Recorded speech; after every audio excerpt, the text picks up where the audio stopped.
बरोबर. नमस्कार, मी विशाल ढाणे, सचिव, Satara hill half marathon. Satara runners foundation तर्फे ही स्पर्धा गेली 12 वर्ष चालू आहे. यंदाच हे 13वं वर्ष आहे स्पर्धेचं आणि या स्पर्धेसाठी जवळपास 7,900 रनर्स, साधारण 8,000 रनर्स रजिस्टर झालेले आहेत.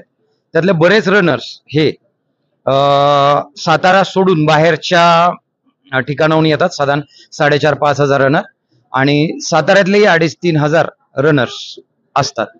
मूळ म्हणजे साताऱ्याच्या या आपल्या ऐतिहासिक भूमीमध्ये अशी ही स्पर्धा भरते की जी भारतामध्ये 3 नंबरला आहे आणि ह्याचा जगातही मोठा बोलबाला आहे.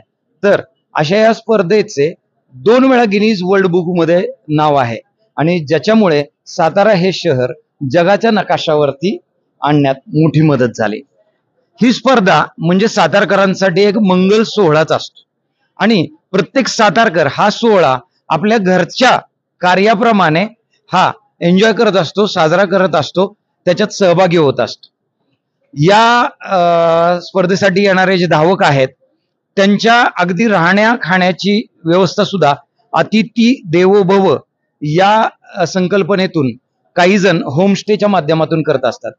हे एवढंच नव्हे तर जी स्पर्धा ज्या मार्गावरती चालते त्या मार्गावरती दुतर्फा लोक दोन्ही बाजूला उभे राहून त्यांना प्रोत्साहन देत असतात, टाळ्या वाजवत असतात. बऱ्याच ठिकाणी ढोल ताशे वाजवले जातात आणि महत्वाचं म्हणजे हे सगळं व्हॉलेंटरीली केलं जातं. इथे कुठलाही पेड ऑडियन्स आणला जात नाही. हे सगळे सातारकर आपली स्वतःची स्पर्धा समजून करत असतात आणि त्यातला जो आनंद धावकांना येतो की आम्हाला ज्यावेळी धावकांच्या प्रतिक्रिया येतात की असा रूट सपोर्ट आम्ही सातारा सोडून कुठल्याच मॅरेथॉन मध्ये पाहत नाही, यातूनच आपल्या सातारा मॅरेथॉनची उंची काय आहे हे कळतं की दरवर्षी याचं रजिस्ट्रेशन जवळच पहिल्या 2 तासामध्येच सगळे रजिस्ट्रेशन आउट स्टेशनची संपून जातात आणि सातारकर जे आहेत आपले लोकल यांच्यासाठी मात्र आपण रजिस्ट्रेशन ठेवलेलं असतं. दरवर्षी याचा एक्सपो 1 दिवस असायचा, पण आता शेंद्रे या ठिकाणी अजिंक्यतारा सहकारी साखर कारखान्याचा जो अभयसिंह राजे भोसले सांस्कृतिक भवन आहे या ठिकाणी हा एक्सपो 2 दिवस चालतो. याच्यात विविध ब्रँड्स, विविध लोक या ठिकाणी सहभागी झालेले असतात.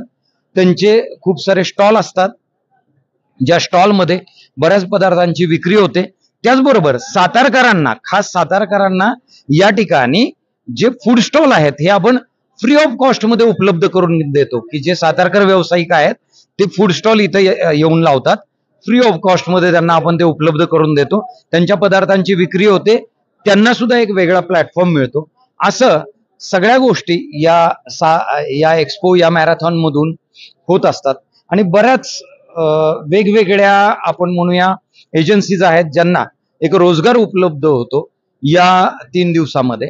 आणि अशी ही ऐतिहासिक स्पर्धा यंदा अहम योद्धास्मी या ब्रीदवाक्य घेऊन आलेली आहे की मी आय एम अ फायटर, मी एक योद्धा आहे, कॅन्सरशी लढणार आहे किंवा अशा वेगवेगळ्या समाजाच्या विविध स्तरावर विविध गोष्टींमध्ये फाईट करणाऱ्या अशा लोकांचा आपण या ठिकाणी सत्कार ठेवलेला आहे आणि तीच थीम घेऊन आपण या यंदाची मॅरेथॉन जी आहे हे 13वं पर्व साजरे करतोय. तर माझी समस्त सातारकरांना विनंती आहे की स्पर्धेच्या दिवशी सकाळी 6 ते 9 या वेळामध्ये स्पर्धकांना प्रोत्साहन देण्यासाठी रूटच्या दुतर्फा उभे राहा. तुम्हाला जे जे शक्य आहे त्या पद्धतीनं त्यांना एनकरेज करा आणि एक वेगळा त्यांनाही अनुभव द्या आणि तुम्हीही एक वेगळा अनुभव घ्या. धन्यवाद. या मॅरेथॉनसाठी आता रजिस्ट्रेशन बरेच क्लास 1, क्लास 2 असे बरेचसे ऑफिसर आहेत, बरेचसे कलेक्टर आहेत, IPS ऑफिसर आहेत, खूप जणांनी रजिस्ट्रेशन केलेलं आहे. आणि कसं आहे की हे फक्त एलिट कॅटेगरीतले पण बरेचसे रनर आहेत की जे ही स्पर्धा साधारण 1 ते 1.5 तासाच्या मध्ये पूर्ण करतात.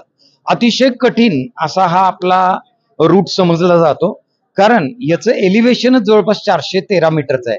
ही स्पर्धा 628 सपाटीपासून 628 मीटरवर सुरू होते आणि 1089 मीटरवरती ही स्पर्धा पोहोचते आणि तिथून ते परत येते.